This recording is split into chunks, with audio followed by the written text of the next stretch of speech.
Bismillahirrahmanirrahim. Assalamualaikum warahmatullahi wabarakatuh. Alhamdulillahirabbil alamin wa bihi nasta'in wa ala umuri dunya waddin. Wassalatu wassalam ala sayyidina Muhammadin wa ala alihi wa sahbihi ajma'in, amma ba'd. Adik-adik sekalian, insya Allah sekarang kita akan melanjutkan pelajaran praktek ibadah dalam bab sodaqah sunnah.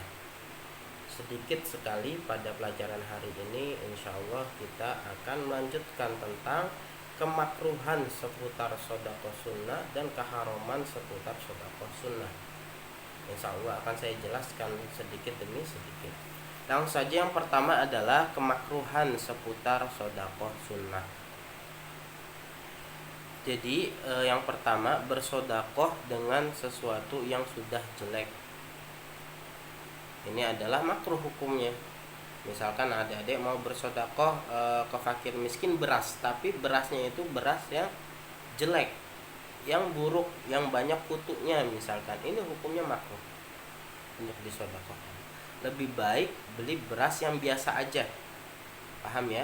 Ataupun kalau adik-adik ini besok insya Allah menjadi orang kaya, kalau mau sodako beli beras yang bagus, sehingga bisa menyenangkan hati orang yang disodakohi.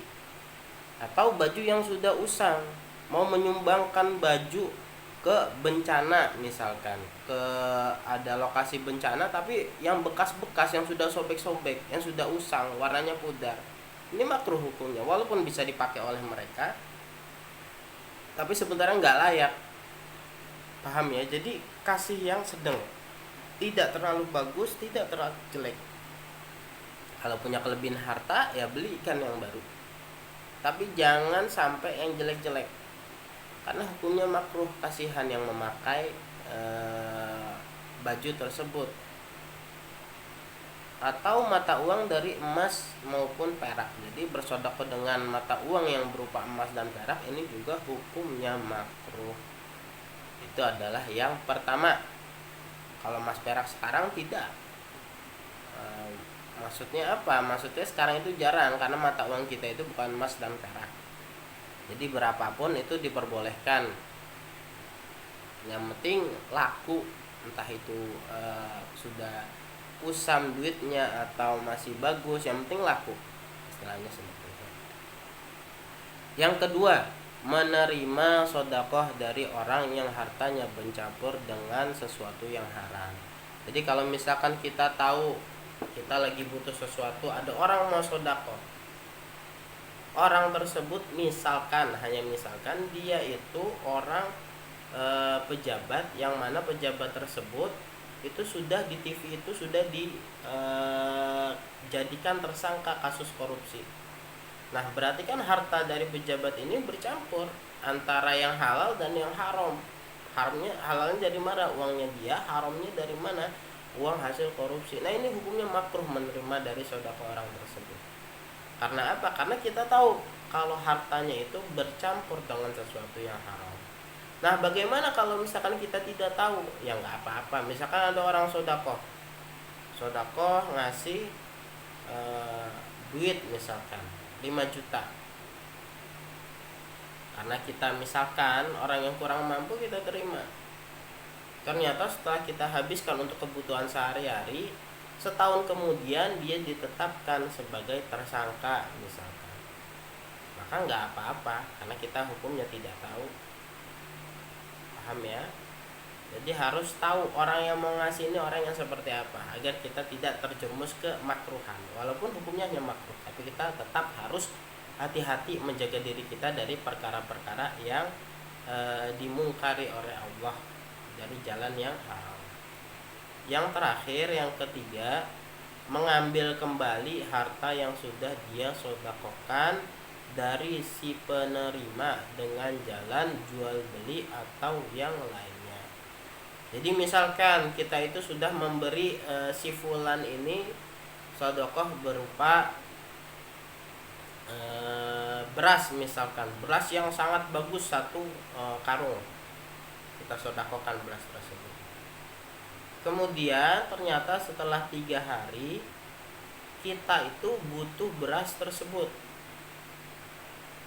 Ternyata kita butuh. Akhirnya kita ambil lagi berasnya.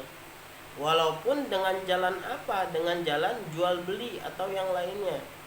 Karena adik-adik datengin orang yang disodakohkan, kalau yaudah beras yang kemarin saya sodakohkan saya beli lagi. Nah ini nggak apa-apa, tapi hukumnya makruh. Karena apa? Karena hakikatnya kita sudah memberi mereka. Kemudian kita ambil lagi walaupun dengan jalan jual beli atau yang lainnya seperti apa? Rohan atau apa, ijarah atau lain sebagainya. Jadi jangan sampai kita memberi sesuatu itu kita ambil lagi walaupun dari jalan jual beli. Nah, apalagi kita ngambil aja nggak pakai jual beli, nggak pakai apa, kita ngambil aja. Istilahnya apa? Borok sikutan. Udah ngasih ngambil sendiri. Jadi harus hati-hati ya, paham ya? Selanjutnya keharaman seputar sodakoh sunnah. Yang pertama, bersodakoh dengan kebutuhan keluarga di hari itu. Ini hukumnya haram. Misalkan ada si fulan ini orangnya miskin, keluarganya butuh makan. Kebetulan dia punya sekantung beras. Nah ternyata sekantung beras ini dia sodakohkan kepada orang lain. Padahal dia di rumah itu mempunyai keluarga yang sedang menunggu, yang sedang kelaparan untuk makan. Nah ini hukumnya makruh. Paham ya? Hukumnya salah, mohon maaf. Hukumnya ini haram. Bahkan sampai haram. Karena apa? Karena di keluarganya sendiri ada yang sangat membutuhkan. Istilah seperti itu. Jangan sampai kita itu berbuat baik kepada orang lain tapi keluarga kita itu ditelantarkan. Ini berarti mengindikasikan seperti itu hukumnya bisa menjadi haram. Paham ya? Jadi bersedekah itu tidak boleh dengan kebutuhan keluarga kita. Baru apabila kita mempunyai kelebihan makan untuk keluarga baru kita sedekahkan, nggak apa-apa. Misalkan kelebihan itu misalkan seperti apa? Kita punya 2 kantong plastik beras. 1 kantong ini cukup untuk keluarga kita. Nah 1 kantong lagi ini kelebihan. Kita sedekahkan kepada orang lain itu nggak apa-apa. Tapi kalau sampai kita cuma punya 1 kantong beras, terus kemudian kita sedekahkan padahal keluarga kita ada di rumah menunggu, maka ini haram hukumnya. Paham ya? Karena apa? Bisa menyiksa diri kita sendiri, keluarga kita kelaparan. Nauzubillahi min dzalik. Yang kedua, bersedekah dengan harta yang digunakan untuk membayar hutang selama tidak bisa dikembalikan dengan jalan lain. Misalkan apa? Misalkan kita ini ada si fulan ini mempunyai hutang 1 juta. Kemudian ketika dia berjalan membawa uang 1 juta mau membayar hutang, ada orang yang meminta-minta, dia kasih orang yang minta-minta itu 1 juta. Nah ini hukumnya haram. Karena apa? Karena kita mempunyai hak yang lain yang harus kita bayar, yang wajib kita bayar. Apa? Yaitu hutang. Hutang itu wajib dibayar. Jangan sampai kita meninggal dalam keadaan punya hutang. Paham ya? Karena apa? Karena kita harus membayar hutang tersebut. Sedangkan kita memberi sedekah ini hukumnya sunnah, membayar hutang wajib, maka dahulukan yang wajib. Jangan sampai kita punya duit untuk membayar hutang kita sedekahkan. Kecuali kita mempunyai duit yang banyak. Kalau misalkan hutang kita 1 juta, duit kita 2 juta, 500 ribu kita sedekahkan, nggak apa-apa. Tapi kalau misalkan duit kita cuma 1 juta dan 1 juta itu dibayar untuk bayar hutang, maka haram hukumnya kita memberi sedekah dengan uang tersebut. Paham ya? Yang ketiga, mengungkit-ungkit sedekah. Nah ini jangan sampai kita memberi sedekah terus diungkit-ungkit. Kamu kemarin saya beli sedekah gimana? Enak gak?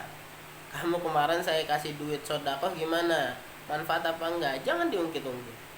Kemarin saya baik kan memberi kamu sedekah. Nah, jangan diungkit-ungkit. Hukumnya haram. Biarkan saja. Sehingga apa? Sehingga kita tidak membuat orang yang menerima sodako ini merasa tidak nyaman.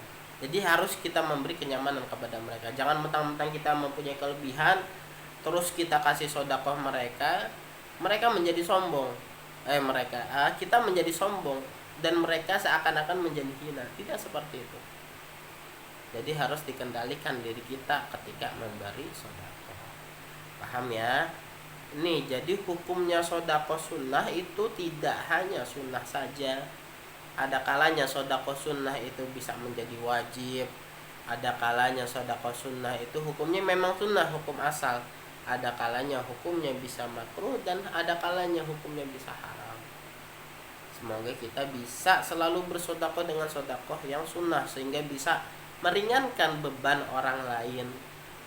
Kita harus banyak-banyak berdoa agar diberi kemudahan oleh Allah. Paham ya?